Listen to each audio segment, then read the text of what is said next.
तो बच्चों हम लोग यहाँ पे सॉल्व कर रहे हैं ऑसिलेशन के MHT-CT से रिलेटेड क्वेश्चंस, MHT-CT से रिलेटेड MCQs।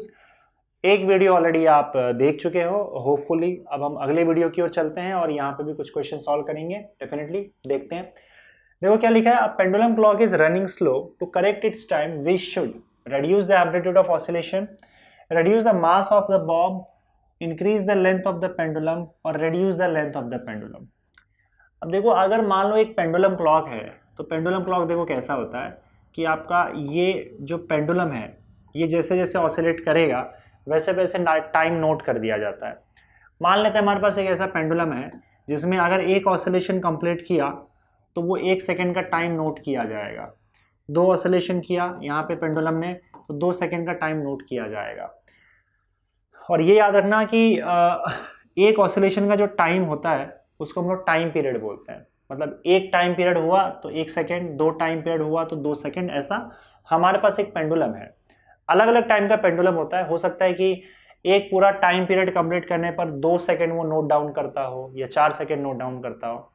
हम सिंपल तरीके से यहाँ पे मानते हैं कि एक टाइम पीरियड कंप्लीट हुआ मतलब एक ऑसिलेशन कंप्लीट हुआ तो 1 सेकेंड मानेंगे, 2 टाइम पीरियड कंप्लीट हुआ तो 2 सेकेंड, ऐसा मानेंगे। और सिंपल पेंडुलम का जो टाइम पीरियड है ये 2 चीज़ों पे डिपेंड नहीं करता। टाइम पीरियड आपको पता है कि टाइम पीरियड का जो फॉर्मूला होता है 2π√L/g, तो ये लेंथ पे डिपेंड करता है, एक्सेलरेशन ड्यू टू ग्रेविटी पे डिपेंड करता है। ये पेंडुलम का जो बॉब है, ये जो आपका ऑब्जेक्ट है बॉब, ना तो बॉब के मास पे डिपेंड करता है, डजंट डिपेंड ऑन, ना तो ये बॉब के मास पे डिपेंड करता है और ना ही दूसरा चीज़ यहाँ पे क्या दिया हुआ है, एम्पलीट्यूड, ना ही कितना एम्पलीट्यूड है इसका, इस एम्पलीट्यूड पे डिपेंड करता है। तो देखो अगर टाइम पीरियड में इसके कोई चेंजेस लाना है तो मास और एम्पलीट्यूड इस पे तो डिपेंड करता ही नहीं है। सवाल ये पूछा है कि अगर आपका क्लॉक स्लो रन कर रहा है, स्लो रन कर रहा है मतलब जितना फास्ट इसको रन करना चाहिए उतना फास्ट रन नहीं कर रहा है, तो टाइम पीरियड स्लो है मतलब टाइम पीरियड कम है तो उसे फास्ट करना है। अब फास्ट करने का मतलब होता है कि आपको टाइम पीरियड कम करना होगा।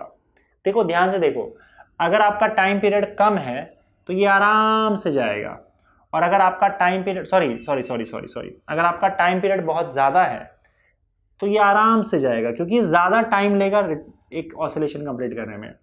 अगर आपका टाइम पीरियड कम है तो ये बहुत फास्ट भागेगा क्योंकि वो कम टाइम लेगा।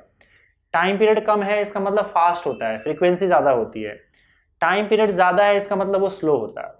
अब वो पहले से ही कह रहा है कि आपका जो पेंडुलम है वो स्लो रन कर रहा है। स्लो रन कर रहा है इसका मतलब टाइम पीरियड काफ़ी ज़्यादा है। टाइम पीरियड ज़्यादा है, स्लो है। हमें इसे फास्ट करने के लिए, सही करने के लिए इसका टाइम पीरियड कम करना होगा। ठीक, इसमें थोड़ा सा कन्फ्यूजन है, कन्फ्यूजन बहुत सारे बच्चों को हो जाता है, कोई कन्फ्यूजन नहीं है। टाइम पीरियड ज़्यादा होने का मतलब है स्लो और टाइम पीरियड कम होने का मतलब है फास्ट। ये ऑलरेडी स्लो है, उसे सही करने के लिए हमें इसे फास्ट करना होगा। फास्ट करना होगा तो टाइम पीरियड कम करना होगा। टाइम पीरियड कम करने के लिए मास और एम्पलीट्यूड पे टाइम पीरियड डिपेंड ही नहीं करता है, तो मास का कोई लेना देना नहीं है, और मास का कोई लेना देना नहीं है, एम्पलीट्यूड का कोई लेना देना नहीं है। टाइम पीरियड आप देखोगे लेंथ पे डिपेंड करता है, और टाइम पीरियड लेंथ के स्क्वायर रूट के डायरेक्टली प्रोपोर्शनल है। इसका मतलब लेंथ बढ़ाओगे तो टाइम पीरियड बढ़ेगा, लेंथ कम होगा तो टाइम पीरियड कम होगा। हमें क्लॉक को फास्ट करने के लिए टाइम पीरियड कम करना है। टाइम पीरियड कम करना है मतलब इसका लेंथ छोटा करना पड़ेगा। That means we have to reduce the length of the pendulum, as simple as that. Okay, चलिए बढ़ते हैं अगले क्वेश्चन की तरफ। Two simple harmonic motions are represented as y1 is equal to 10 sin omega t।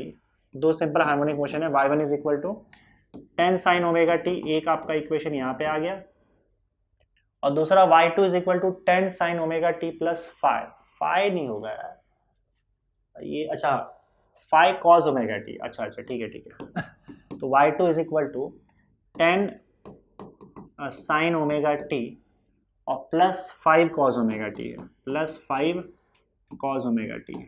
ठीक है, very good. The ratio of the amplitude of y1 and y2 is, अच्छा y1 और y2 का जो रेशियो है, एम्पलीट्यूड्स का रेशियो, ये हमें देखना है।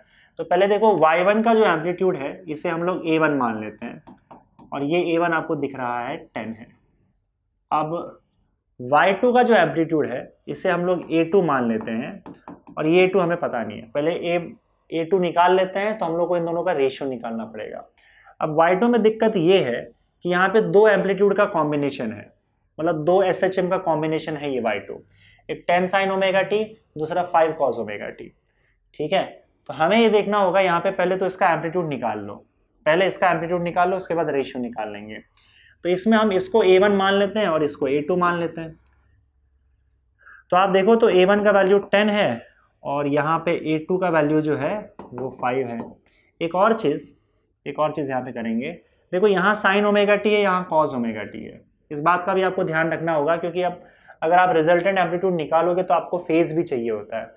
तो उस केस में फेज को कंपेयर करने के लिए या तो दोनों साइन रहे या तो दोनों कॉज रहे। तो हमको y2 को फिर से लिखना होगा यहाँ पे 10 साइन ओमेगा टी और प्लस 5 साइन ओमेगा टी को आप कॉस ओमेगा टी को आप sine pi by 2 plus omega T, या फिर omega T plus pi by 2 लिख सकते हो, omega T plus pi by 2। अब देखो omega T plus pi by 2 जो है वो कॉस ओमेगा टी होता है। कैसे?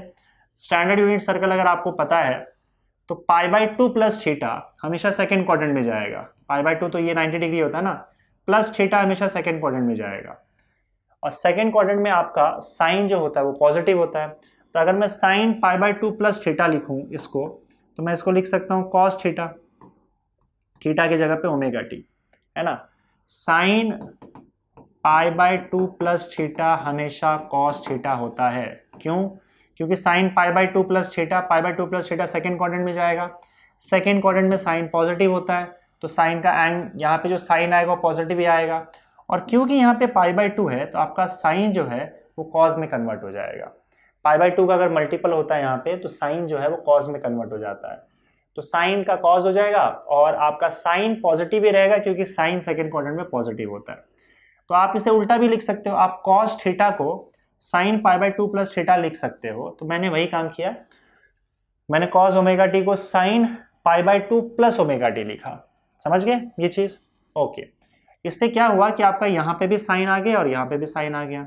अब देखो यहाँ पे अगर तुम ध्यान से देखोगे तो इसको मैं a1 लिख लेता हूँ, a1 इज इक्वल टू 10, और इसका जो एंगल है साइन ओमेगा टी में कुछ ऐड नहीं है, तो कुछ नहीं है इसका मतलब इसका फेज में 0 मान के चल रहा हूँ, 5 0 हो गया।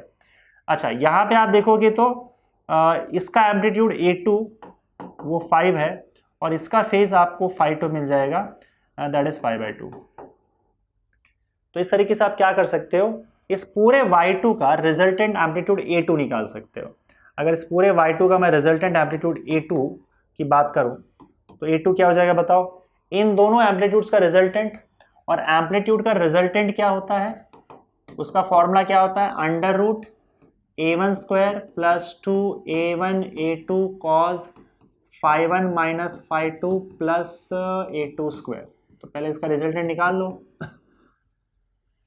a1 स्क्वायर क्या हो जाएगा, 10 का स्क्वायर, 10 का square 100 plus 2 into 10 multiplied by a2 का वैल्यू 5 इंटू कॉस 5/1 माइनस 5/2, 5/1 का वैल्यू 0 है, 5/2 का वैल्यू π/2 है, तो माइनस π/2 हो जाएगा, और प्लस a2 का स्क्वायर यानी कि 5 का स्क्वायर होता है 25, ये हो जाएगा।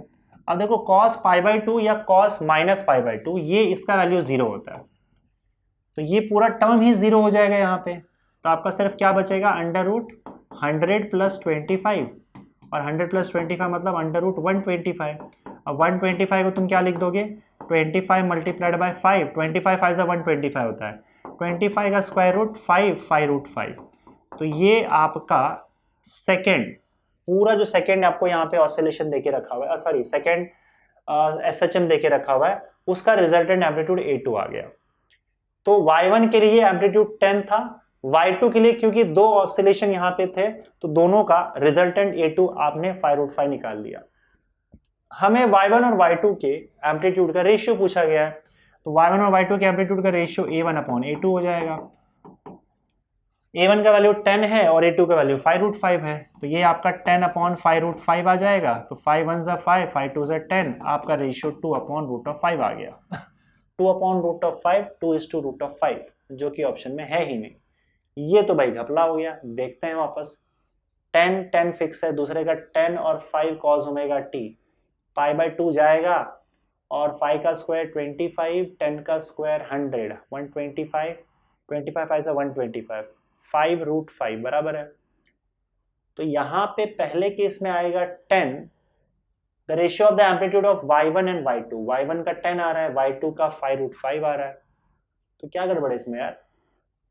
मेरे हिसाब से तो यही आंसर आना चाहिए, क्योंकि इसमें मुझे कुछ गड़बड़ तो नहीं लग रहा है। आई थिंक या तो क्वेश्चन में कहीं मिसप्रिंट होगा या फिर ऑप्शन में कुछ गड़बड़ होगा, ठीक है, क्योंकि ये तो सिंपल सिंपल सा हिसाब है और ऐसे ही आएगा। आपका आंसर जो है वो आंसर आएगा 2:√5, ये देख लेना। तो भाई मेरे तरफ से तो आपका यही आंसर आएगा 2:√5, that has to be the answer. इसको आप रहना, तो क्वेश्चन के हिसाब से ही ऑप्शन सही नहीं है, या फिर आप बीच में कहीं कर दो 2:√5, मैं किसी को कर देता हूँ 2:√5 मैं यहाँ पे ऑप्शन बना देता हूँ, and this has to be the correct, क्योंकि इसमें कुछ सीधा साधा हिसाब है, जैसा मैंने करवाया वैसा ही रहेगा, आप देख लेना। आगे बढ़ते हैं हम लोग। The total energy of the body executing simple harmonic motion is E. E total energy है when the displacement is half of the amplitude, is आएगा, when the displacement is half of the amplitude then the kinetic energy is. जब displacement amplitude का आधा होता है तब क्या kinetic energy होता है? पहले काइनेटिक एनर्जी ई है, तो ई का वैल्यू हम लिख सकते हैं हाफ के, अच्छा टोटल एनर्जी है इसका, तो टोटल एनर्जी का फॉर्मूला क्या होता है? हाफ के ए स्क्वायर होता है। पूछा ये जा रहा है when the displacement is half of the amplitude then kinetic energy is, तो काइनेटिक एनर्जी का फॉर्मूला होता है half K A square minus X square. Displacement आपका एम्पलीट्यूड का आधा है, तो यहां से आपका हाफ के ए स्क्वायर, ये टोटल एनर्जी हो गई आपकी, माइनस एक्स स्क्वायर करोगे तो ए स्क्वायर बाय 4 आ जाएगा, तो ये हो जाएगा आपका हाफ के 3a स्क्वायर बाय 4। तो देखो 3/4 जो इसको मैं साइड में ले लेता हूँ, तो ई के का वैल्यू आपका क्या आ जाएगा? 3/4। 3/4 को साइड में ले लोगे तो हाफ के स्क्वायर आ जाएगा यहाँ पे, हाफ के ए स्क्वायर, और ये हाफ के ए स्क्वायर आपकी टोटल एनर्जी हो गई, तो ये आपका 3/4 ई हो जाएगा, that is your kinetic energy. ठीक है, 3/4 ई, ऑप्शन ए। आगे चलते हैं। The instantaneous displacement of a particle in SHM is x is equal to a cos omega t plus pi by 4. The time at which the velocity is maximum for the first time is. अब देखो x का value आपको देके रखा है, आप velocity का ये फॉर्मूला यूज कर लो, dx by dt, आपको डिफरेंशिएट करना होगा, d by dt of x का वैल्यू आप देख सकते हो a cos omega t plus pi by 4। आप देखो डेरिवेटिव अगर आपने पढ़ा है, आप 12th, ऑब्वियसली बात है कि आप 12th दे रहे हो, तो या तो आपने पढ़ लिया होगा, और अगर आप ड्रॉप ईयर में हो तो तभी पढ़ चुके रहोगे। 12th में हो तो आप इसी दौरान डेरिवेटिव पढ़ रहे होगे। तो यहाँ पे देखो हमें पता है कांस्टेंट जो है वो डेरिवेटिव के बाहर आ जाएगा, और कॉस का डेरिवेटिव जो होता है वो माइनस साइन होता है, कॉस का derivative minus sine omega T plus pi by 4। अब देखो टी के जगह पे हम with respect to T differentiate कर रहे हैं, पर टी की जगह पे पूरा आ जा रहा है। जब t के जगह पे कोई दूसरा पूरा एक फंक्शन आ जाता है तो उसको हम लोग फिर से डिफरेंशिएट करते हैं। अब अगर इसको फिर से डिफरेंशिएट करोगे तो ओमेगा t का जो डेरिवेटिव होता है वो ओमेगा हो जाएगा, क्योंकि ओमेगा कांस्टेंट है, t का डेरिवेटिव 1 हो जाएगा, और ये कांस्टेंट है तो कांस्टेंट का डेरिवेटिव 0 हो जाता है, तो इसको डिफरेंशिएट करोगे तो आपको ओमेगा मिल जाएगा। Finally minus A omega sine omega T plus pi by 4 हो जाएगा आपका, ये आपका वेलोसिटी है। देखो माइनस प्लस जो है वो सिर्फ डायरेक्शन डिसाइड करता है, तो हम माइनस को भूल जाएंगे तो भी चलेगा। अब बोला ये गया है कि आपका वेलोसिटी मैक्सिमम पहले कब जाता है, तो वेलोसिटी डिपेंड करता है सीधा सीधा साइन पे, देख रहे हो आप, sign omega T plus pi by 4, तो साइन का वैल्यू जब मैक्सिमम जाएगा तब वेलोसिटी भी मैक्सिमम हो जाएगा। So for v to be maximum आपका साइन का वैल्यू मैक्सिमम होना चाहिए, तो sine omega T plus pi by 4 that should be equal to maximum. अब देखो साइन थीटा का मैक्सिमम वैल्यू क्या होता है, साइन ये पूरा थीटा है आपका omega T plus pi by 4, sine theta का मैक्सिमम वैल्यू होता है 1, राइट। और साइन थीटा का मैक्सिमम वैल्यू अगर 1 हो तो यहाँ पे आप देख सकते हो कि थीटा का वैल्यू क्या हो जाएगा। नाउ सी साइन थीटा का वैल्यू 1 कब कब होता है वो चेक कर लेते हैं हम लोग। साइन थीटा का वैल्यू जो होता है 1 वो इस पर्टिकुलर पॉइंट पे होता है, 1 और -1 दोनों चलेगा। देखो साइन थीटा का वैल्यू 1 हो चाहे -1 हो, दोनों ही मैक्सिमम माना जाएगा, क्योंकि हम साइन को यहाँ पे इग्नोर कर सकते हैं, हमें सिर्फ वैल्यू चाहिए, मैक्सिमम वैल्यू चाहिए। तो साइन का वैल्यू 1 यहाँ पे होता है और -1 यहाँ पे होता है। 90 डिग्री पे +1 होता है साइन का वैल्यू, एक सेकेंड, +1 होता है, और 270 डिग्री पर -1 होता है, और ये फिर रोटेट होता जाएगा। लेकिन हमसे पूछा गया है कि सबसे पहले मैक्सिमम कब होगा, तो सबसे पहले मैक्सिमम जो होगा वो π/2 साइन π/2 पर होगा। इसका मतलब यहाँ पे जो एंगल आपको दिख रहा है थीटा, वो क्या हो जाएगा, π/2 हो जाएगा। ये एंगल π/2 जब होगा तो साइन का वैल्यू मैक्सिमम दैट इज 1 होगा, और उसके बाद फिर वापस से 3π/2 पे होगा, और फिर घूम के वापस होगा लेकिन 5π/2 पे। लेकिन हमें पहला वाला देखना है, तो पहला वाला π/2 पे होगा। तो जो आपका एंगल है वो एंगल ओमेगा टी प्लस π/2 वो सॉरी π/4 ये π/2 के बराबर हो जाएगा, ठीक है। साइन π/2 1 होगा। तो ऐसे केस में यानी कि यहाँ पे आप देखोगे तो हमको निकालने क्या बोला है, the time at which the velocity is maximum, time निकालने बोला है। तो ठीक है, omega T is equal to क्या हो जाएगा, π/2 माइनस π/4, तो ये आई थिंक π/4 हो जाएगा ओमेगा टी। तो यहाँ से आपको टी मिल जाएगा, टी का वैल्यू π/4 ओमेगा हो जाएगा। π/4 ओमेगा ऑप्शन सी आपका करेक्ट आंसर है। चलिए आगे बढ़ते हैं। A particle executing linear SHM has period 3 seconds and amplitude 6 centimeter. The time required by it to travel a distance of 3 centimeter from positive extreme position is. अच्छा, इसको देखो, question को ध्यान से करना। ये आपका SHM है, तो ये आपका मीन पोजीशन हो गया, और ये पॉजिटिव एक्सट्रीम पोजीशन, और ये नेगेटिव एक्सट्रीम पोजीशन, ठीक है। पूछा क्या गया, टाइम पीरियड 3 सेकेंड है इसका, तो टाइम पीरियड 3 सेकेंड होगा। एम्पलीट्यूड आपका 6 सेंटीमीटर है, तो एम्पलीट्यूड 6 सेंटीमीटर लिख देते हैं। पूछा यह गया the time required by it to travel a distance of 3 centimetre from positive extreme position. इसका एम्पलीट्यूड 6 सेंटीमीटर है, ठीक है, पूरा 6 सेंटीमीटर है। इससे अगर सपोज करो 3 सेंटीमीटर पीछे आना है इस पॉइंट पे, अगर 3 सेंटीमीटर से इस पॉइंट पे पीछे आना है तो इसे कितना टाइम लगेगा। तो इसका मतलब साफ है कि स्टार्टिंग में इसका पोजीशन क्या था बताओ, at t is equal to 0 particle का x का वैल्यू क्या था, पॉजिटिव एक्सट्रीम पे था वो, तो इसका मतलब x का वैल्यू a होगा।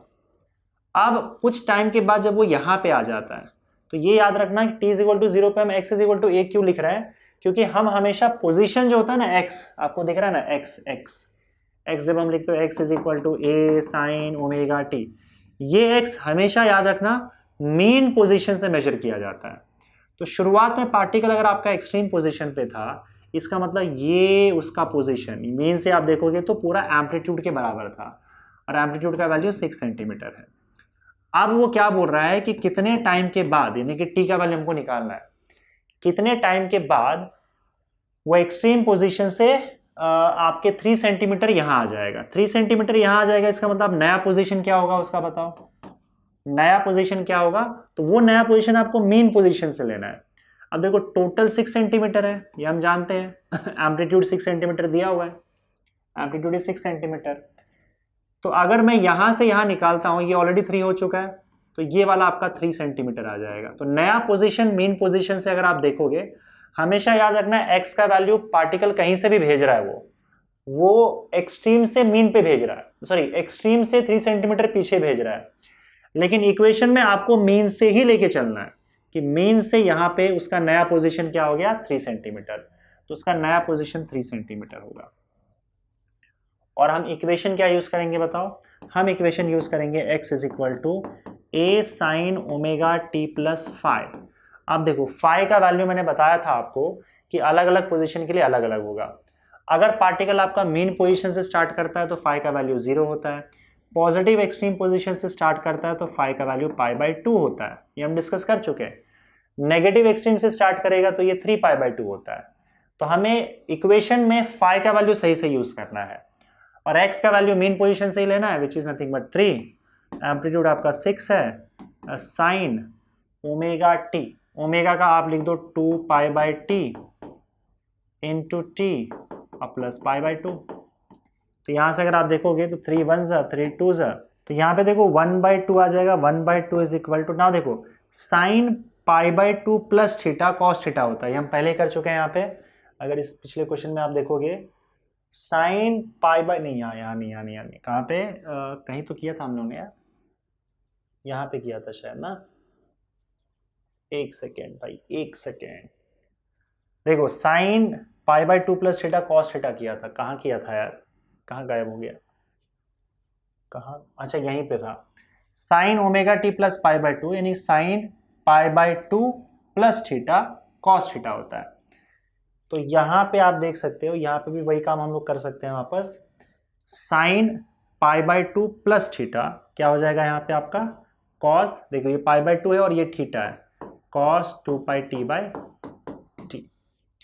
अब देखो 1/2 की अगर हम बात करें तो यहाँ पे देखो क्लियरली लिखा है cos 60 डिग्री 1/2 होता है। cos 60 डिग्री का मतलब 60 डिग्री का मतलब होता है π/3। तो मैं 1/2 की जगह पे cos π/3 लिख देता हूँ, क्योंकि cos π/3 मतलब cos 60 डिग्री और cos 60 डिग्री 1/2 होता है। cos 2πt upon time period का वैल्यू कितना है, 3 सेकेंड है, तो यहाँ पे 3 डाल दो। तो यहाँ आप देखोगे कि cos cos दोनों तरफ है, दोनों तरफ का cos हटा दो तो π/3 इज इक्वल टू 2πt/3 कर दो, 3 कैंसिल हो जाएगा, पाई कैंसिल हो जाएगा, t 2t is equal to 1 हो जाएगा। तो इसका मतलब t का वैल्यू 1/2 का मतलब 0.5 सेकेंड, 0.5 सेकेंड मतलब ऑप्शन सी आपका आंसर आ जाएगा। चलिए आगे बढ़ते हैं। A small wooden cube is placed on a plank. The plank perform a vertical SHM of frequency 3/π. Frequency 3/π hertz दिया हुआ है, okay. The maximum amplitude of the plank so that the wooden block does not leave the plank is, G का value 10 metre पर second square लिखने को कहा है। अब यहाँ पे देखो क्या होता है ना कि एक जैसे कि एक प्लैंक है, इस प्लैंक पे एक ब्लॉक रखा हुआ है और अब ये ऑसिलेट कर रहा है। तो मान लो आपका ऑसिलेशन बहुत छोटा है, ठीक है, तो ऑसिलेशन बहुत छोटा है तो ये जो वुडन ब्लॉक है ना वो वहीं पे रखा हुआ है, इसके साथ चिपका हुआ है और इसका साथ कांटेक्ट नहीं छूट रहा है। जब आप एम्पलीट्यूड बढ़ाने लग जाओगे तो जैसे ये ऊपर गया, ऊपर जाने के बाद बहुत बड़ा एम्पलीट्यूड हो गया, मान लो बहुत बड़ा एम्पलीट्यूड हो जाएगा तो हो सकता है ब्लॉक कांटेक्ट छोड़ दे और नीचे गिर जाए, मतलब दोनों के बीच का कांटेक्ट छूट जाए और वुडन ब्लॉक नीचे आ जाए और ब्लॉक फिर वहां पे ना रहे। तो यहाँ पे क्या पूछा गया, the maximum amplitude of the plank so that the wooden block does not leave the plank. तो आपको मैक्सिमम एम्पलीट्यूड ऐसा दिखाना है, बताना है जिससे कांटेक्ट ना छूटे, मतलब अगर उससे ज़्यादा एम्पलीट्यूड कर दोगे तो कांटेक्ट छूट जाएगा, एम्पलीट्यूड कम रखोगे तो कोई प्रॉब्लम नहीं है, ब्लॉक उसके साथ चिपका हुआ रहेगा। लेकिन एम्पलीट्यूड अगर आपने बहुत ज़्यादा रख दिया तो फिर शायद कांटेक्ट छूट जाएगा। तो कितना एम्पलीट्यूड तक रख सकते हैं, मैक्सिमम क्या एम्पलीट्यूड होगा जिससे ब्लॉक कांटेक्ट को ना छोड़े।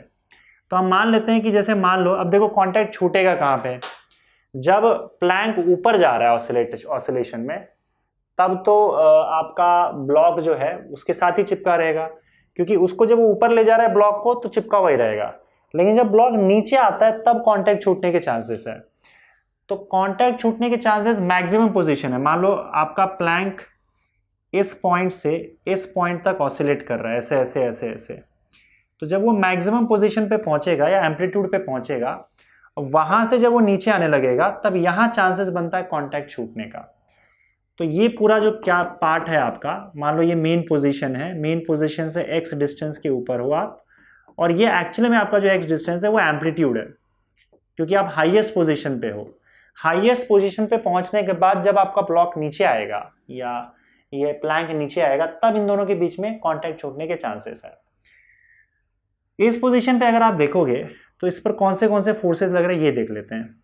एक तो वेट mg नीचे लगेगा ब्लॉक का, ब्लॉक की बात करते हैं हम लोग, ब्लॉक का वेट mg नीचे लगेगा, और ऊपर से इसका प्लैंक का नॉर्मल रिएक्शन लगेगा।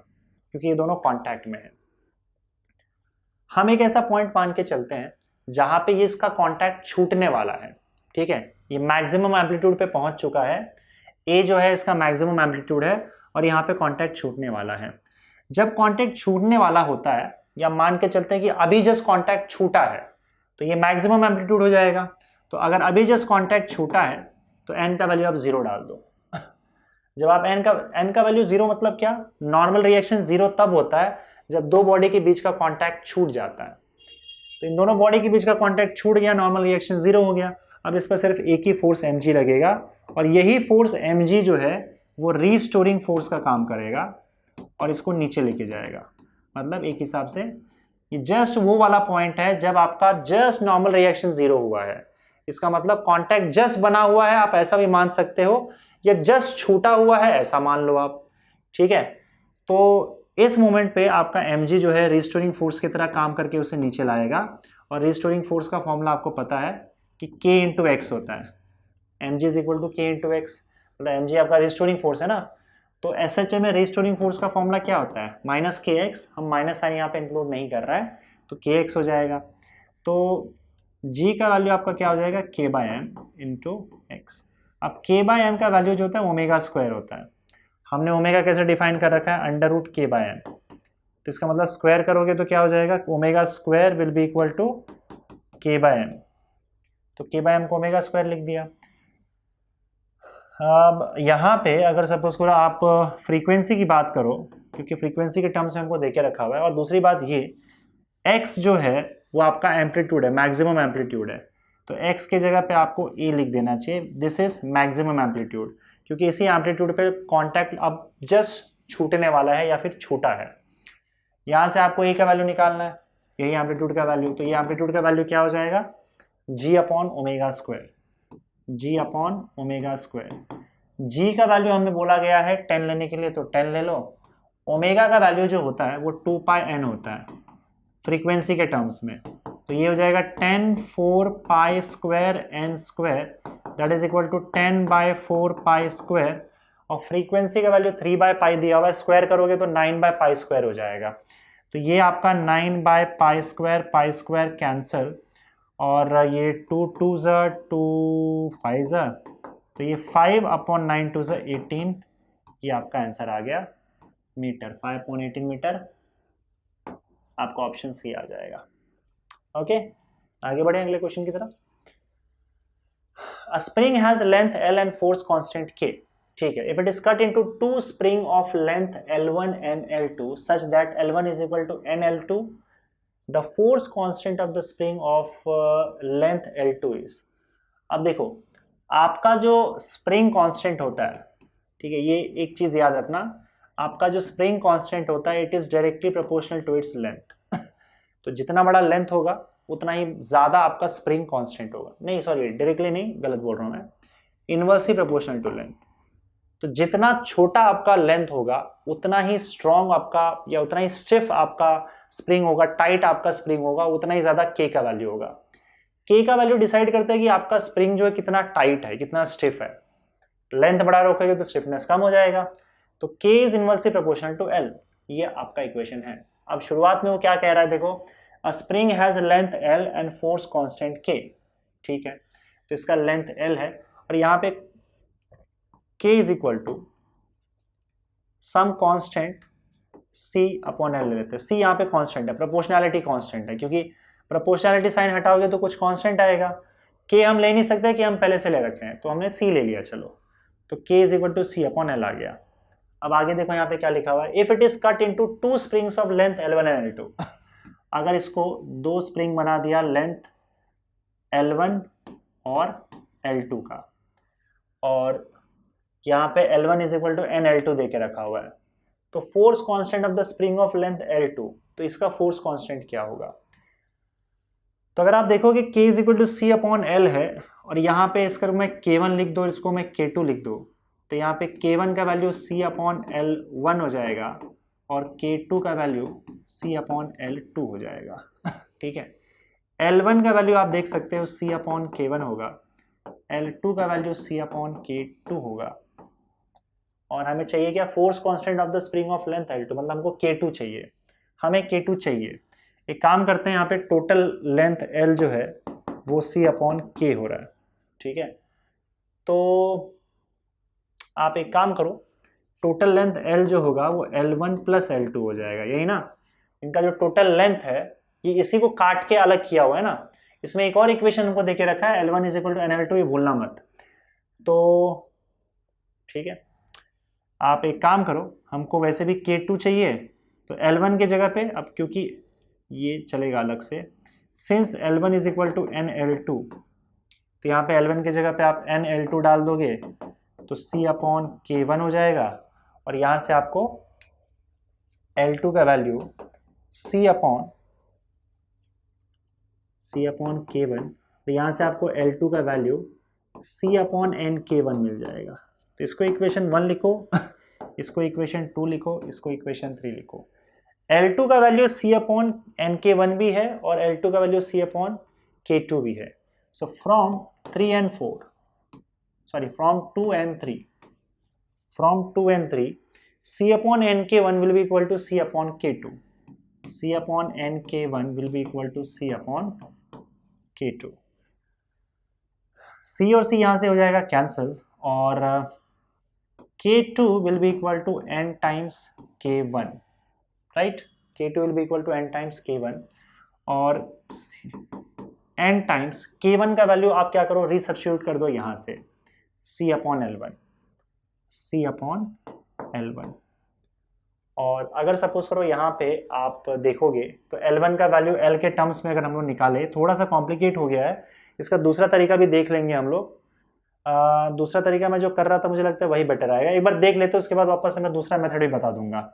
अब यहाँ पे क्या करना है आपको, L1 = NL2 होता है, L1 = NL2 हो रहा है, और यहाँ पे हम लोग ये भी जानते हैं L1 + L2 L हो जाएगा, K के टर्म्स में हमको निकालना है, तो L1 + L2 आपका क्या हो जाएगा, L हो जाएगा। आप क्या करो, यहाँ पे L1 के जगह पर मैं NL2 अगर डालता हूँ, NL2 + L2 = L, या L1 के टर्म्स में L मैंने लिख दिया, तो इन दोनों को डिवाइड कर देंगे बाद में। काम करो, L1 के टर्म्स में लिखो, L1 होना चाहिए इस इक्वेशन में, तो L1 कैसे होगा, L2 की जगह पे आप क्या लिख सकते हो, L1/N लिख सकते हो, है ना। तो L1 + L2 जो होगा वो क्या हो जाएगा, टोटल लेंथ L हो जाएगा। अब इसको इक्वेशन 4 लिख देना। अब देखो L1 + L2 = L है, और यहाँ पे L2 का वैल्यू L1/N है, तो L1 + L1/N = L। तो यहां से आप देखोगे तो L1 का वैल्यू निकाल के इसमें सब्स्टिट्यूट करो, ये बड़ा कॉम्प्लिकेटेड लग रहा है मुझे। एक काम करो, इतना टाइम पास हो जाएगा, आप इसको रहने दो, यहाँ पे। ये 2 इक्वेशन आ गया ना, इसके बाद हम लोग क्या करते हैं, सिंपल जो पहला मेथड मैं यूज कर रहा था, मुझे लगा है जल्दी हो जाएगा, लेकिन जल्दी नहीं हो रहा। देखो L निकाल लिया हम लोगों ने टोटल लेंथ, उसके बाद L1 निकाल लिया, उसके बाद L2 निकाल लिया, बस उसके बाद कुछ नहीं करना है। L = L1 + L2 करना है, और आपको क्या करना है, यहाँ पे L1 का इक्वेशन यूज करना है N × L2।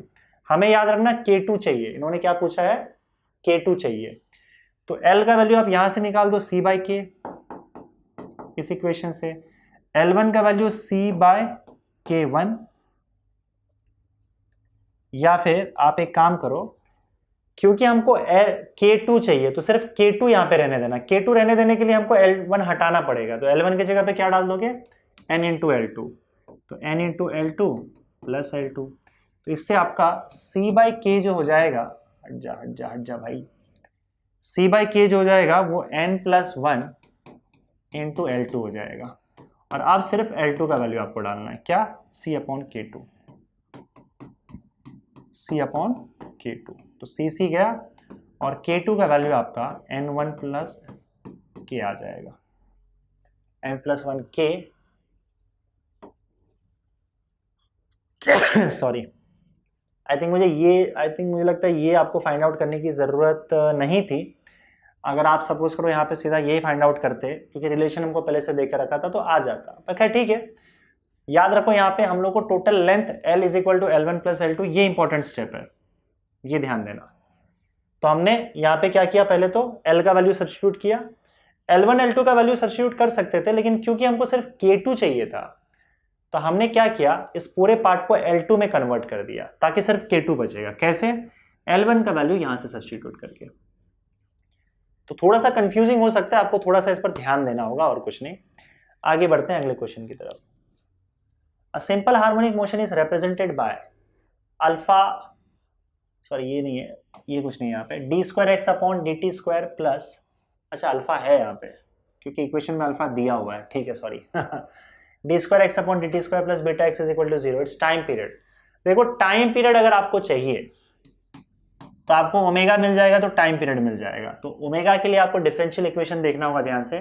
तो alpha d square x upon d t square plus beta x is equal to 0, इस पूरे इक्वेशन को अल्फा से डिवाइड कर दो क्योंकि ये स्टैंडर्ड फॉर्म जो है उसमें यहाँ पे कुछ नहीं रहता। तो पूरे इक्वेशन को अगर अल्फा से डिवाइड करोगे तो अल्फा अपॉन अल्फा 1, यहाँ पे बीटा अपॉन अल्फा हो जाएगा, x इज इक्वल टू 0। अब इसका स्टैंडर्ड इक्वेशन जो है डिफरेंशियल इक्वेशन, उससे कंपेयर कर दो, तो d square x upon d t square plus omega square x is equal to 0, तो आपको यहाँ से ओमेगा स्क्वायर का मिल जाएगा वैल्यू बीटा अपॉन अल्फा।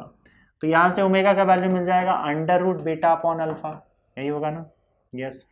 और ओमेगा का फॉर्मूला होता है 2π/t टाइम पीरियड के टर्म्स में, अब बीटा अपॉन अल्फा पलट दो इसको तो t upon 2π is equal to under root alpha upon beta हो जाएगा। तो t का value 2π under root alpha upon beta आ जाएगा। That's it, that is option option option option B. ठीक है, चलिए आगे बढ़े। Two massless spring of constant K1 and K2 are connected one after the other, forming a single chain. तो देखो यहाँ पे क्या देके रखा हुआ है, suspended vertically and certain mass is attach to the free end. तो यहाँ पे आपका दो स्प्रिंग है, एक का कांस्टेंट K1 है, एक दूसरे कांस्टेंट K2 है, और इसको एक मास से अटैच कर दिया गया और फ्रीली सस्पेंड कर दिया गया ऊपर से वर्टिकली। अब इसके अंदर E1 और E2 एक्सटेंशंस हैं। मान लो इस अगर आप उसको स्ट्रेच करोगे तो दोनों कुछ ना कुछ स्ट्रेच होगा।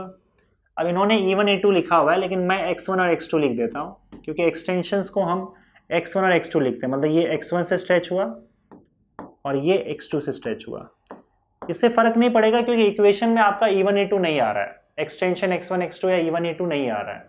तो इन्होंने E1 E2 लिखा है, मैंने X1 X2 लिख दिया। ये X1 से मान लो स्ट्रेच हुआ और ये X2 से स्ट्रेच हुआ, ठीक है। And F is there stretching force.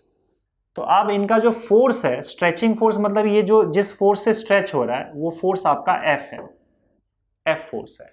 और याद रखना सीरीज कॉम्बिनेशन में दोनों के लिए F सेम होता है, ठीक है। मैं यहाँ पे लिख देता हूँ, सीरीज कॉम्बिनेशन है ना, ये स्प्रिंग्स का सीरीज कॉम्बिनेशन है। तो सीरीज कॉम्बिनेशन में आपका दोनों के लिए F सेम होता है, F इज सेम। और पैरेलल कॉम्बिनेशन में अगर मैं पैरेलल कॉम्बिनेशन की बात करूं, पैरेलल कॉम्बिनेशन में x दोनों के लिए सेम होता है, x इज सेम। तो यहां पे अगर आप देखोगे तो दोनों के लिए f सेम है, इसके लिए और इसके लिए दोनों के लिए f सेम है। तो अब यहां पे हमको करना क्या है कि टोटल एक्सटेंशन पूछा गया, there stretching force F, the total extension produced, मतलब x1 प्लस x2 पूछा गया है, x1 प्लस x2 हमें पूछा गया है। तो एक काम करो, देखो पहले केस में क्या हो जाएगा बताओ। पहले केस में F is equal to KX होता है ना, जो आपका स्ट्रेचिंग फोर्स या रिस्टोरिंग फोर्स होता है वो F is equal to minus KX होता है, पर यहाँ पे हम सिर्फ इसका मैग्नीट्यूड लेके चल रहे हैं। तो F is equal to K1 into X1 हो जाएगा और F2 का वैल्यू आपका K2 इंटू X2 हो जाएगा। तो यहाँ से आपको X1 का वैल्यू मिल जाएगा F अपॉन K1 और यहाँ से आपको X2 का वैल्यू मिल जाएगा F अपॉन F2 नहीं सॉरी F, दोनों के लिए F सेम है ना, F अपॉन K2। अब टोटल एक्सटेंशन अगर आपको निकालना है तो टोटल एक्सटेंशन क्या हो जाएगा, X is equal to X1 plus X2। देखो टोटल एक्सटेंशन क्या होगा, F is equal to total K into total X। F is equal to total K को हम K इक्विवेलेंट बोलते हैं, इंटू टोटल X। अब आप जानते हो यहाँ पे x की जगह पे मैं क्या लिख सकता हूँ, एक्स की जगह पे आपका आ जाएगा x is equal to force upon total k, क्योंकि ये टोटल डिस्प्लेसमेंट है तो यहाँ पे फोर्स अपॉन टोटल के आ जाएगा, है ना, जिसको हम के इक्विवेलेंट बोल रहे हैं। और x1 की जगह पे क्या आ जाएगा, एफ अपॉन के वन आ जाएगा, एफ अपॉन के वन। लेकिन हम लोग को चाहिए क्या वैसे यार, ये वैसे भी चाहिए ही नहीं ना, इसको छोड़ो छोड़ो, ये तो डेरिवेशन कर रहा हूँ मैं, इसका कोई मतलब नहीं है। हमको वैसे भी x चाहिए था, तो बस दोनों का वैल्यूज डाल दो। x1 का वैल्यू, इन्होंने टोटल एक्सटेंशन पूछा है ना, राइट, टोटल एक्सटेंशन पूछा मतलब x ही पूछा है, तो बस x1 x2 का वैल्यूज डाल दो, f upon k one plus F upon k to, ये तो वैसे आ जाएगा डायरेक्ट, f कॉमन ले लोगे तो 1 upon k one plus 1 upon k to. क्योंकि मुझे लगा शायद के इक्विवेलेंट की बात होगी, के इक्विवेलेंट की बात यहाँ पे नहीं हो रही है, वो तो के इक्विवेलेंट का मैं डेरिवेशन जैसा कर रहा था। या आपको सीधा सीधा टोटल डिस्प्लेसमेंट पूछा है, तो f 1 upon k one plus 1 upon k two आपका आंसर आ जाएगा। ठीक है, चलिए आगे बढ़े। The time taken by particle executing simple harmonic motion of period t to move from mean position to half the maximum displacement is, mean position से half the maximum displacement पे पहुंचना है, मतलब इनिशियली वो मेन पोजीशन पे था, कितना time लगेगा उसको x is equal to a/2 पर पहुंचने में। मेन पोजीशन से अगर यहाँ पे डिस्टेंस लोगे तो a/2, आपका पार्टिकल मेन पोजीशन से ही ऑसिलेशन स्टार्ट कर रहा है, तो फाई का इनिशियल फेज फाई का वैल्यू 0 हो जाएगा। इक्वेशन का फॉर्मूला, आपका इक्वेशन का जो डिस्प्लेसमेंट का इक्वेशन है वो a sine omega T plus phi तो 0 हो जाएगा, तो इसका मतलब x is equal to a sine omega T हो जाएगा।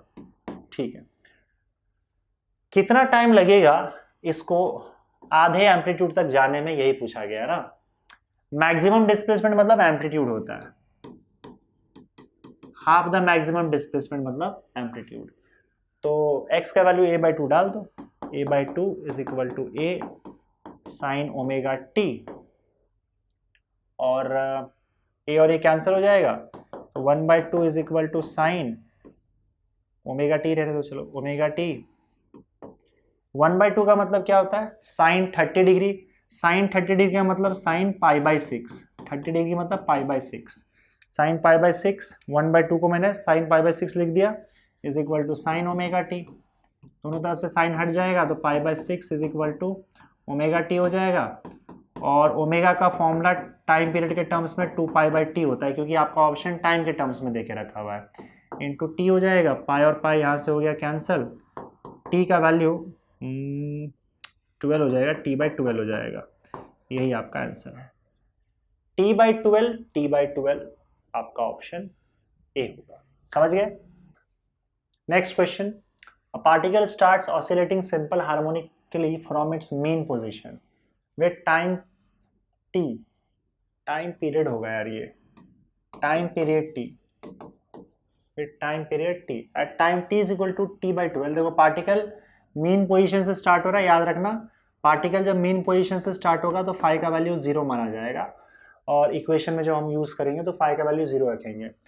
Eight time t is equal to t/12 the ratio of potential energy to kinetic energy of the particle is, potential energy to kinetic energy निकालना है, पहले हम x निकाल लेते हैं, क्योंकि x पे हम दोनों को कंपेयर करेंगे, पोटेंशियल एनर्जी और काइनेटिक एनर्जी को।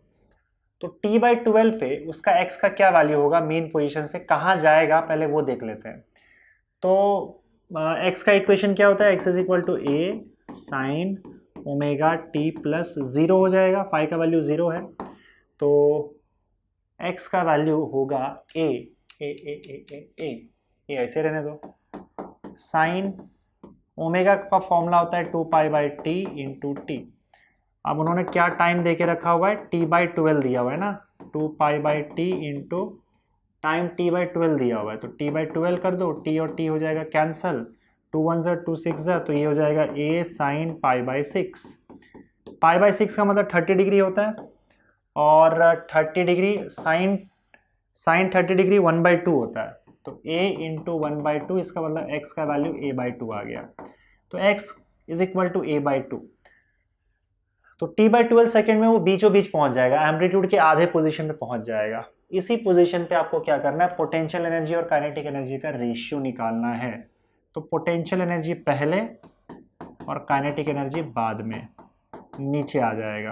पोटेंशियल एनर्जी का फॉर्मूला होता है हाफ के एक्स स्क्वायर, काइनेटिक एनर्जी का फॉर्मूला होता है half K A square minus X square. बस आपको वैल्यू सब्स्टिट्यूट कर देना है, हाफ के गया, एक्स स्क्वायर का वैल्यू हो जाएगा आपका A square by 4 divided by A square minus X का वैल्यू फिर से ए स्क्वायर बाय 4। तो ये रेशियो आपका बन के हो जाएगा A square by 4 divided by 3a square by 4। तो ए स्क्वायर बाय 4 गया, आपका आंसर 1/3 आ गया, यानी कि 1:3 ऑप्शन बी आ जाएगा। ठीक है, चलिए आगे बढ़ते हैं।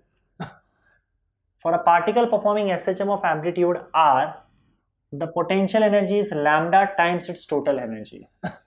पोटेंशियल एनर्जी जो है, देखो पोटेंशियल एनर्जी को कभी मैं EP लिख रहा हूँ, कभी PE लिख दे रहा हूँ, उससे फर्क नहीं पड़ता। आपको फॉर्मूला याद रखना है, पोटेंशियल एनर्जी का फॉर्मूला हाफ के एक्स स्क्वायर होता है। तो नोटेशन पे मत जाना, कई बार AP, कई बार मैं जल्दी में पोटेंशियल एनर्जी को PE लिख देता हूँ। तो वैसे मैंने सिनॉप्सिस में फॉर्मूला में इसको EP से डिनोट किया है। तो आपका पोटेंशियल एनर्जी जो है वो बोल रहा है लैम्डा टाइम्स टोटल एनर्जी के बराबर है। तो पोटेंशियल एनर्जी का फॉर्मूला होता है हाफ के एक्स स्क्वायर और टोटल एनर्जी का फॉर्मूला होता है हाफ के ए स्क्वायर, जहाँ पे एम्पलीट्यूड है। लेकिन इस बार एम्पलीट्यूड क्या देके रखा हुआ है, आर देके रखा हुआ है, तो हम एम्पलीट्यूड की जगह पे आर यूज करेंगे। ये गया x square is equal to lambda into r square हो जाएगा, एम्पलीट्यूड इज आर। पूछा क्या गया है, डिस्प्लेसमेंट ऑफ द पार्टिकल, तो सिंपल है, एक्स पूछा है, एक्स डिस्प्लेसमेंट है, तो स्क्वायर रूट ले लोगे तो रूट ऑफ लैम्डा आर आ जाएगा, x is equal to root of lambda r, and that is option d. बढ़ते हैं अगले क्वेश्चन की तरफ। The differential equation of a particle is of particle performing SHM is d square x upon d t square plus 64x is equal to 0। ठीक है, the period of oscillation of the particle in second is, period of oscillation मतलब time period, उसके लिए आप omega निकाल लोगे तो मिल जाएगा। तो यहाँ पे इसको स्टैंडर्ड इक्वेशन को कंपेयर कर दो, d square x upon d t square plus omega square x is equal to 0। Omega square का वैल्यू जो है यहाँ पे आपको मिल जाएगा 64, तो ओमेगा का वैल्यू आपको मिल जाएगा 8, स्क्वायर रूट लोगे तो 2 पाई बाई टी होता है, 2 pi by t is equal to 8, तो यहाँ से आपको टी का वैल्यू मिल जाएगा, t is equal to 2 pi upon 8। ठीक है, तो t इज इक्वल टू आपका हो जाएगा पाई बाय 4, ऑप्शन बी। आगे बढ़ते हैं अगले क्वेश्चन की तरफ। A ball is release from height h, ठीक है, हाइट h से बॉल को रिलीज कर दिया गया, which makes perfectly elastic collision. देखो परफेक्टली इलास्टिक कोलिजन हो रहा है ग्राउंड के साथ, इसका मतलब उसका एनर्जी वेस्ट नहीं होगा, तो इसके पास यहाँ पे पोटेंशियल एनर्जी थी, ये कन्वर्ट होगा काइनेटिक एनर्जी में, धक्का लगेगा और फिर ये वापस ऊपर रिबाउंड होगा, और रिबाउंड होते समय कोई भी एनर्जी लॉस नहीं होगा क्योंकि परफेक्टली इलास्टिक कोलिजन है। तो जितनी एनर्जी थी उसके पास उतनी ही एनर्जी रहेगी, तो जब ये वापस आएगा तो वापस सेम हाइट पे जाएगा, सेम हाइट पे जाने के बाद फिर नीचे गिरेगा, फिर टकराएगा, फिर सेम एनर्जी होगी, फिर ऊपर जाएगा, और ये इस तरीके से ऑसिलेशन चलता रहेगा। तो पूछा ये गया है the frequency of periodic vibratory motion is, इस ऑसिलेशन का आपका टाइम पीरियड क्या है वो आपको बताना है। नहीं सॉरी, फ्रीक्वेंसी क्या है ये आपको बताना है। टाइम पीरियड ढूंढ लो तो फ्रीक्वेंसी मिल जाएगा। तो हम एक काम करते हैं, एक ऑसिलेशन का टाइम निकाल लेते हैं, मतलब ये बॉल यहाँ से नीचे गया और टकराने के बाद वापस जो आया वो टोटल टाइम निकालते हैं। देखो एनर्जी लॉस नहीं हो रहा है, इसका मतलब जितना टाइम वो नीचे जाने में लगाएगा उतना ही टाइम वो ऊपर आने में भी लगाएगा। तो हम नीचे जाने का टाइम निकाल लेते हैं, लेट्स से कि नीचे जाने का टाइम t0 है, ऊपर से नीचे जाने का टाइम, इसी को डबल कर देंगे तो टाइम पीरियड मिल जाएगा। नीचे जाने का प्लस ऊपर आने का टाइम, इसका डबल हो जाएगा, वही आपका टाइम पीरियड होगा एक पूरे ऑसिलेशन का, और टाइम पीरियड का रेसिप्रोकल ले लोगे तो फ्रीक्वेंसी मिल जाएगा। तो ये एक हिसाब से काइनेमेटिकल का क्वेश्चन हो गया। जब बॉल को आप रिलीज करोगे तो इसकी इनिशियल वेलोसिटी 0 होगी, डिस्प्लेसमेंट h होगा। तो आप सेकेंड इक्वेशन यूज कर सकते हो, s is equal to u t plus half a t square. s मतलब डिस्प्लेसमेंट, मतलब हाइट h जो कवर किया भाई डिस्प्लेसमेंट हो जाएगा, इनिशियल वेलोसिटी 0 होगा, हाफ। और देखो यहाँ पे वो नीचे आ रहा है ना, तो नीचे लाने का काम कौन कर रहा है, ग्रेविटेशनल फोर्स कर रहा है।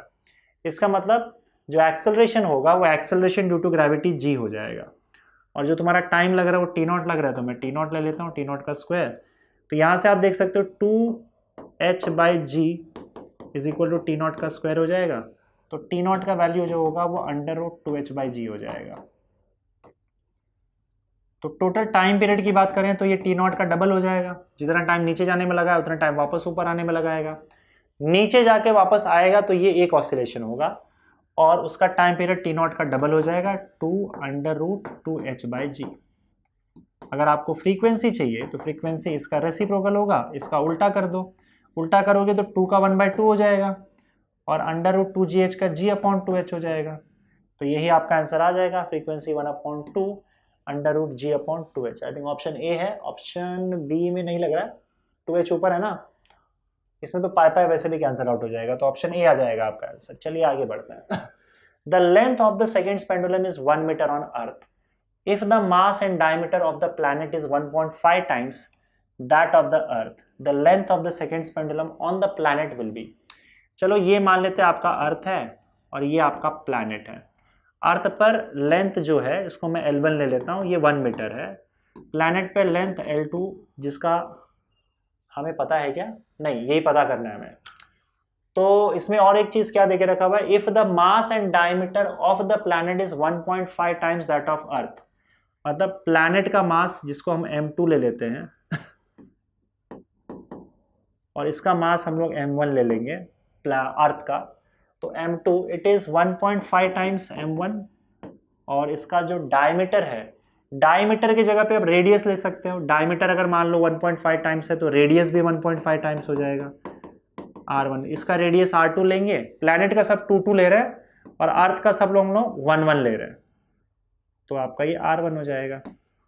अब देखो आपका जो सेकेंड पेंडुलम होता है उसका फॉर्मूला होता है g/π², ठीक है, g/π², क्योंकि अगर आप 2 = 2π, जाने तो चलो, आपका लेंथ जो होता है सिंपल पेंडुलम का, सॉरी सेकेंड पेंडुलम का लेंथ, उसका फॉर्मूला होता है g/π²। ये सेकेंड पेंडुलम का फॉर्मूला लिखाया है, कराया है सिनॉप्सिस में, आप चेक कर लेना।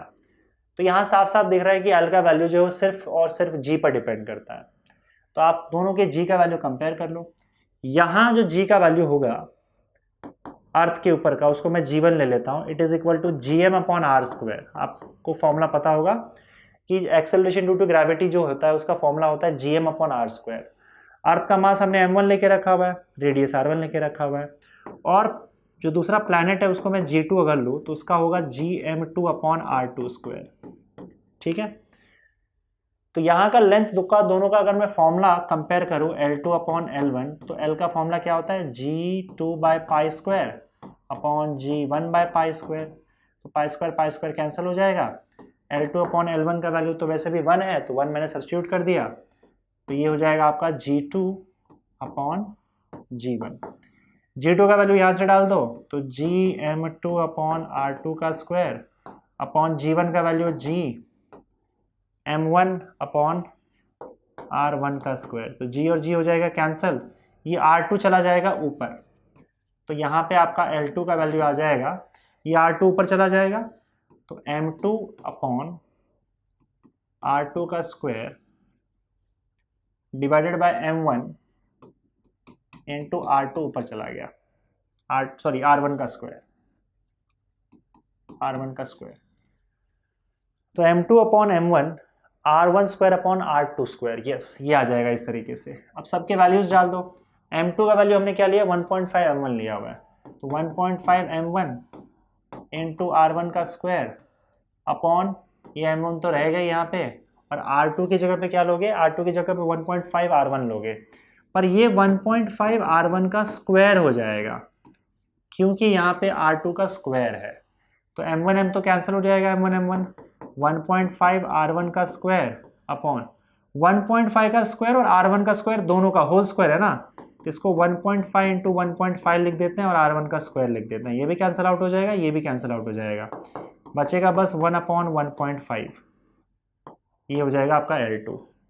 तो ऊपर नीचे अगर आप सपोज करो 10 से मल्टीप्लाई कर देते हो तो L2 का वैल्यू आपका 10/15 हो जाएगा, इसका मतलब 2/3 हो जाएगा 5 2 = 10, 5 3 = 15, 5 2 = 10, 5 3 = 15 हो जाएगा। तो यहाँ पे आपका 0.6 कुछ दिया हुआ है यहाँ पे ऐसा 0.67 0.6666 हो जाएगा, इसको 0.67 मीटर लिख सकते हो, एंड दैट इज ऑप्शन सी।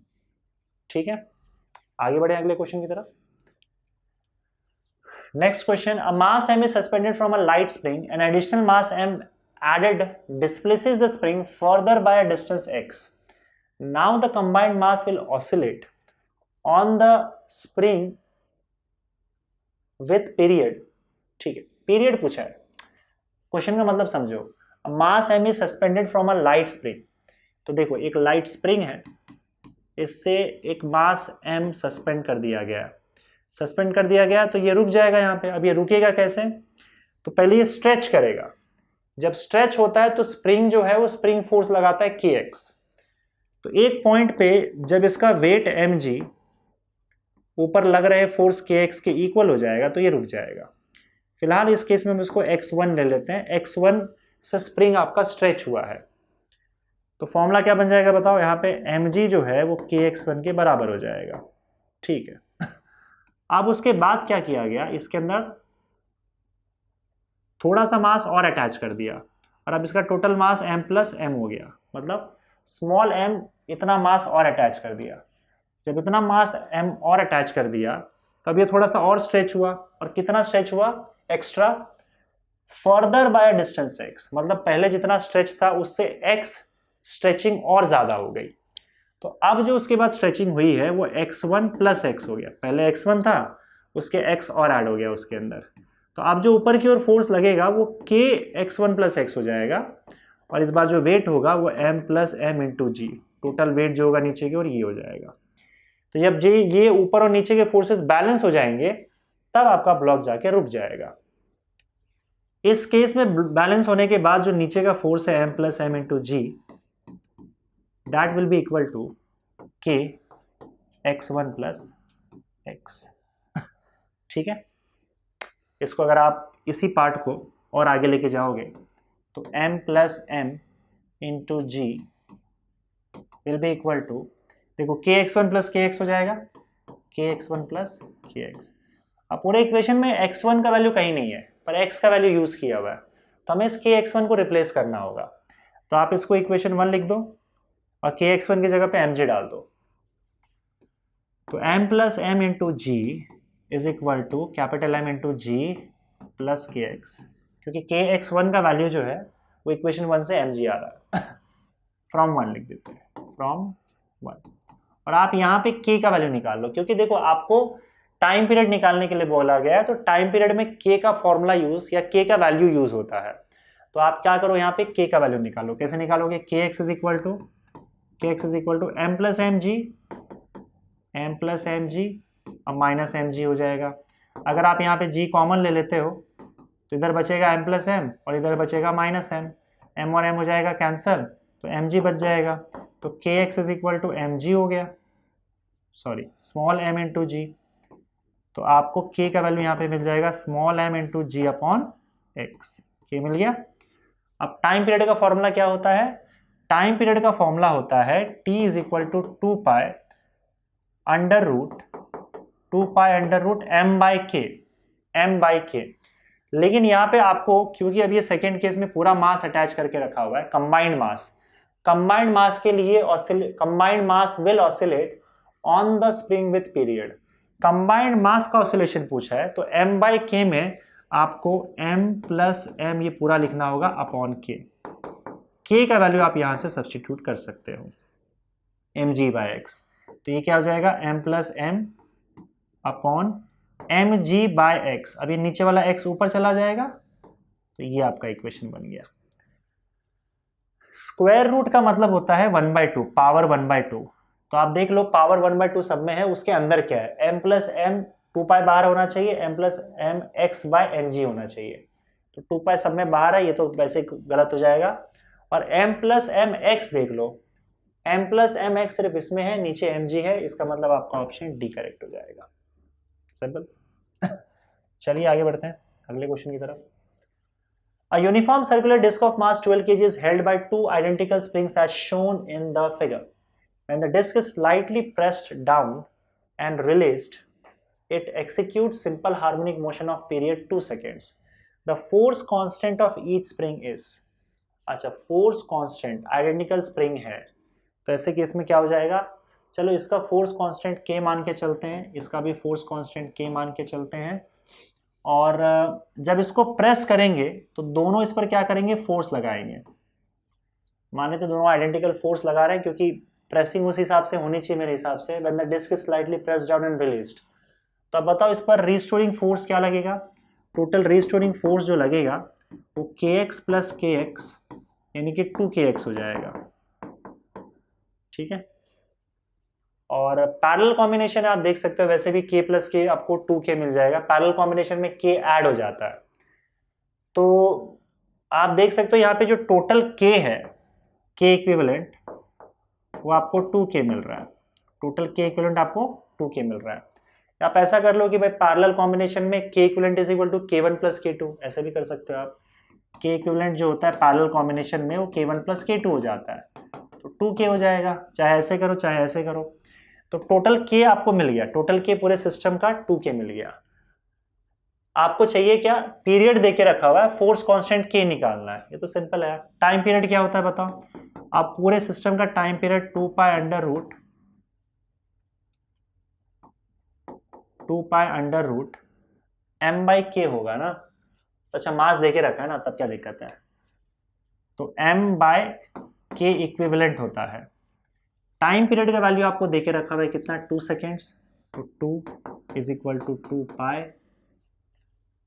चलो देख लेंगे, अंडर रूट मास कितना दिया हुआ है डिस्क का 12, तो 12 upon k equivalent, k equivalent कितना आ गया, 2k आया है, तो 2k, 2 और 2 यहां से हो जाएगा कैंसिल, 2 1 जा 2 6 जा, अब दोनों तरफ स्क्वायर कर दो, यहाँ 1 बचा है तो 1 का स्क्वायर 1 होगा, पाई का स्क्वायर पाई स्क्वायर हो जाएगा, रूट ऑफ 6 बाई k तो 6 बाई k हो जाएगा, k का वैल्यू यहाँ पे आ जाएगा, तो k is equal to 6 pi square होगा, और पाई स्क्वायर का वैल्यू शायद 10 बोला है लेने को ना, हाँ तो 10, तो बस k का वैल्यू आपका 60 हो जाएगा, तो दोनों का k का वैल्यू 60 आ गया आपका, 60 newton per metre, that is option c, simple right. चलिए आगे बढ़ते हैं। A rubber ball filled with water having a small hole is used as the bob of a simple pendulum. The time period of such a pendulum is a constant, first increases and then decreases, finally having same value as the beginning or increases with time. अरे यार ये मच्छर भाई, रुक जाओ रुक जाओ रुक जाओ, क्या टाइम पास कर रहा है ये। हाँ चलो, तो यहाँ पे क्या लिखा है, और बाकी ऑप्शंस इंक्रीजेज विद टाइम और डिक्रीजेज विद टाइम। अब देखो बच्चों यहाँ पे ये एक बात ध्यान रखना कि आपका जो सिंपल पेंडुलम होता है उसका जो टाइम पीरियड होता है वो उसके मास पे डिपेंड नहीं करता है। तो यहाँ पे इन्होंने क्या बोला है कि हमने सिंपल पेंडुलम एक बॉल लेके रखा हुआ है और उसमें हम लोगों ने क्या भरा हुआ है, पानी भरा हुआ है, और इसमें होल कर दिया है। जब ये ऑसिलेट करता जाएगा तो धीरे धीरे धीरे धीरे पानी बाहर निकलता जाएगा। इससे क्या होगा, इससे एक चीज़ तो है कि आपका बॉल का मास कम होता जाएगा क्योंकि पानी बाहर निकल रहा है, पर एम्पलीट्यूड का मास से कोई लेना देना नहीं है, या सॉरी एम्पलीट्यूड बोल रहा हूँ मैं, टाइम पीरियड का मास से कोई लेना देना नहीं है। टाइम पीरियड का फॉर्मूला क्या होता है, 2 pi under root L by G, mass तो है ही नहीं, तो मास कम होने की वजह से वाटर बाहर जाने की वजह से कोई असर नहीं पड़ेगा, लेकिन आपका टाइम पीरियड जो है वो लेंथ पे जरूर डिपेंड करता है। जो आपका पेंडुलम का लेंथ होता है अगर ये कम ज्यादा होगा तो टाइम पीरियड भी कम ज्यादा होगा। और हम पेंडुलम का लेंथ जो है वो कैसे डिफाइन करते हैं, अगर मान लो एक पॉइंट मास है तब तो ठीक है, पॉइंट मास है तो पॉइंट है, जो रस्सी का लेंथ होगा वही पेंडुलम का लेंथ हो जाएगा। लेकिन पॉइंट मास अगर नहीं है और स्फीयरिकल मास है, स्फीयरिकल मास डिस्ट्रीब्यूशन है, तो हम उस स्फीयर का मास सेंटर पे अज्यूम करते हैं। कहाँ पे, सेंटर पे। तो हम मान के चलते हैं कि हमारा बॉब जो है वो ऐसे उसके सेंटर पे रखा हुआ है और हम ये लेंथ एल तो लेते ही है, और प्लस यहाँ पे जो इसका रेडियस होता है पेंडुलम का, उस बॉब का रेडियस जो होता है, तो ये रेडियस भी हम लेंथ में ऐड कर देते हैं और हमारा total length L plus r हो जाता है। ये टोटल पेंडुलम का लेंथ माना जाता है। अगर ये लेंथ, इसको इफेक्टिव लेंथ बोलते हैं, अगर ये लेंथ कम ज़्यादा हुआ तो ये जो एल आपको दिख रहा है ना, ये एल की जगह पे आपका टाइम पीरियड जो होगा वो 2 पाई, अगर पॉइंट मास ना हो, स्फेरिकल मास हो, तो ये एल प्लस आर बाई जी हो जाए।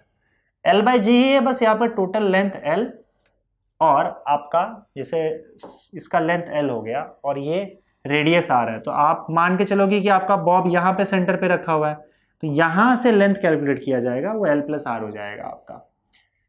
तो देखो एल तो चेंज होने वाला है नहीं, रस्सी का लेंथ फिक्स है, इनएक्सटेंसिबल स्ट्रिंग होगा, मान के चलेंगे। अगर आपका आर कम ज्यादा हुआ, आर कम ज्यादा हुआ तो लेंथ बदलेगा, लेंथ बदलेगा तो टाइम पीरियड बदलेगा। अगर लेंथ कम होता है तो टाइम पीरियड भी कम होगा, क्योंकि directly proportional to root of L है।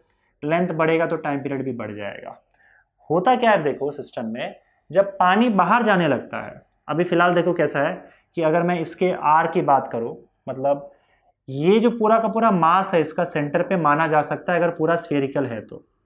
लेकिन अगर मान लो किसी दूसरे शेप का रहा, जैसे आपने क्या किया कि इस स्ट्रिंग के अंदर कुछ अजीबोगरीब इस तरह से पत्थर बांध दिया, तब आपको चेक करना है कि सेंटर ऑफ मास कहाँ पे है। इस पूरे पत्थर का जहां कहीं भी सेंटर ऑफ मास होगा तो यहां से सेंटर ऑफ मास की दूरी जो है वो आर कहलाएगी, और फिर आपका एल प्लस आर ये टोटल लेंथ हो जाएगा। समझ गए? सेंटर ऑफ मास तक आपको डिस्टेंस लेना है या लेंथ लेना है। इस पूरे सिस्टम में देखो 2 ऑब्जेक्ट है बॉब का, एक तो वो स्फेरिकल बॉल है, बलून है, क्या लिखा है, रबर बॉल है, रबर बॉल। तो एक तो रबर बॉल है और दूसरा उसके अंदर जो पानी भरा हुआ है वो पानी भी स्फेरिकल ही है क्योंकि पूरा भरा हुआ है। तो पानी का सेंटर ऑफ मास यहाँ पे होगा और बॉल का भी सेंटर ऑफ मास यहाँ पे होगा, दोनों यहीं पे है, तो पूरा मास आपका यहाँ पे है।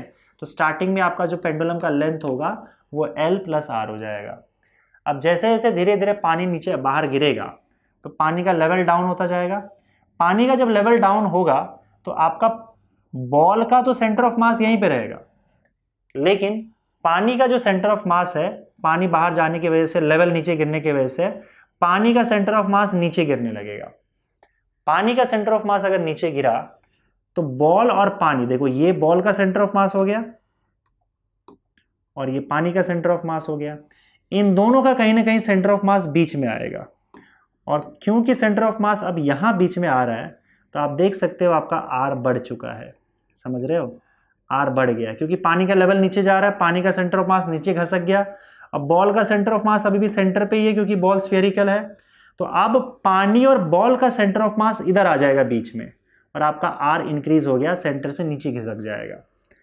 आर इंक्रीज हुआ मतलब लेंथ इंक्रीज हो गया, लेंथ इंक्रीज हो गया तो टाइम पीरियड भी इंक्रीज होगा। तो शुरुआत में टाइम पीरियड बढ़ेगा, इतना तो फिक्स है। कुछ समय बाद देखो क्या होगा आपका, ये स्फीयर में बड़ा कर लेता हूं, पानी का लेवल जो है एकदम ही नीचे चला जाएगा क्योंकि धीरे धीरे आपका पानी बाहर निकल रहा है ना, और ये पूरे बॉल का सेंटर ऑफ मास अभी भी बीच में है। पानी का सेंटर ऑफ मास अब यहां कहीं आ चुका है। अब क्योंकि पानी हल्का हो चुका है, बॉल भारी हो चुका है, ध्यान देना, सेंटर ऑफ मास जैसे अगर मान लो मैं बोलूं कि भाई इस ऑब्जेक्ट का सेंटर ऑफ मास कहां होगा, तो इस ऑब्जेक्ट का सेंटर ऑफ मास यहां कहीं नजदीक होगा क्योंकि यहां पे भारी ऑब्जेक्ट है और यहाँ पे हल्का ऑब्जेक्ट है, तो सेंटर ऑफ मास हमेशा भारी ऑब्जेक्ट के करीब होता है। तो आप देखोगे कि क्योंकि पानी ज्यादा था स्टार्टिंग में तो सेंटर ऑफ मास यहाँ कहीं बीच में आ रहा था दोनों सेंटर ऑफ मास के, पर जैसे जैसे पानी कम होने लगेगा, पानी का मास बहुत ही कम हो जाएगा और बॉल भारी हो जाएगा। तो ये पानी का सेंटर ऑफ मास और ये बॉल का सेंटर ऑफ मास, लेकिन बॉल भारी होने की वजह से अभी पानी और बॉल का जो सेंटर ऑफ मास आएगा वो जो होगा वो बॉल के काफी करीब होगा। यानी कि पहले जो यहाँ पे सेंटर ऑफ मास आ रहा था दोनों का, अब वो फिर ऊपर शिफ्ट हो जाएगा। ऊपर शिफ्ट इसलिए हो जाएगा क्योंकि पानी काफी कम हो चुका है, बॉल भारी हो चुका है, बॉल का जो मास है वो भारी हो चुका है, तो अब सेंटर ऑफ मास फिर से ऊपर शिफ्ट होने लगेगा। अगर ऊपर शिफ्ट होने लगेगा सेंटर की ओर तो आपका आर जो कि यहां तक था पूरा, अब धीरे धीरे आर वापस कम होने लगेगा। पहले तो बढ़ा क्योंकि लेवल नीचे जा रहा था, बढ़ने के बाद अब क्या होगा, आर वापस कम होगा। आर वापस कम होगा तो आपका फिर अब डिक्रीज होने लगेगा क्योंकि आर कम हो रहा है, लेंथ कम हो जाएगा तो आपका टाइम पीरियड डिक्रीज होने लगेगा। तो पहले तो टाइम पीरियड बढ़ा, फिर टाइम पीरियड डिक्रीज होने लगा।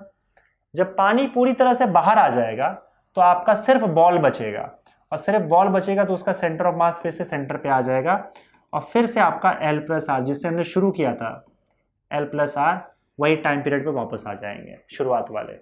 तो फिर स्टार्टिंग में उसका टाइम पीरियड जो था वापस आ जाएगा। तो यहाँ साफ साफ दिख रहा है कि ऑप्शन बी आएगा। First time period increases and then decreases, जैसे मैंने बोला, finally having same value as the beginning.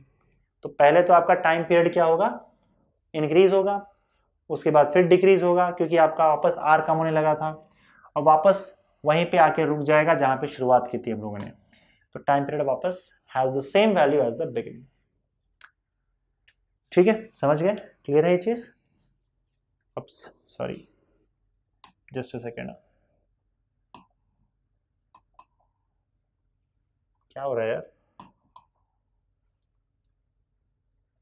एक सेकेंड ना, ये भाई मच्छर ने परेशान कर रखा है, ये हटाओ, ये हटाओ, ये हटाओ। चलो अगला क्वेश्चन यहाँ पे। तो बच्चों इस वीडियो के लिए लास्ट क्वेश्चन होगा, और उसके बाद फिर आगे जो अगला वीडियो आएगा that would be the final video, और उसमें आपका जो है चैप्टर खत्म हो जाएगा, राइट? तो देखते हैं।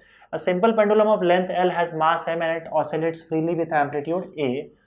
At extreme position its potential energy is।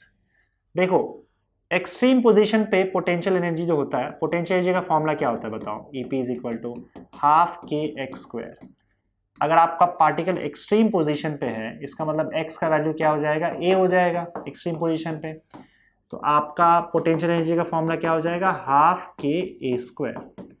k का वैल्यू देखते हैं यहाँ पे। अब हमको पता है कि ये एक सिंपल पेंडुलम है, मैंने आपको बताया था कि सिंपल पेंडुलम में जो आपका k का वैल्यू होता है, जैसे F का वैल्यू, रिस्टोरिंग फोर्स का वैल्यू होता है -mg/L इंटू एक्स। तो यहाँ से अगर आप कंपेयर करोगे F is equal to -kx का, तो k का वैल्यू आपको मिल जाएगा यहाँ पे mg/L। बस ये वैल्यू उठा के यहाँ पे डाल दो, तो आपका पोटेंशियल एनर्जी का फॉर्मूला क्या हो जाएगा? Half ka²। k का वैल्यू mg/L इंटू a²। तो mg/a²/12, mg/a²/12 and that is your option c. ठीक है, तो इस वीडियो के लिए बस इतना ही बच्चों, मिलते हैं अगले वीडियो में, फाइनल वीडियो में। Thank you.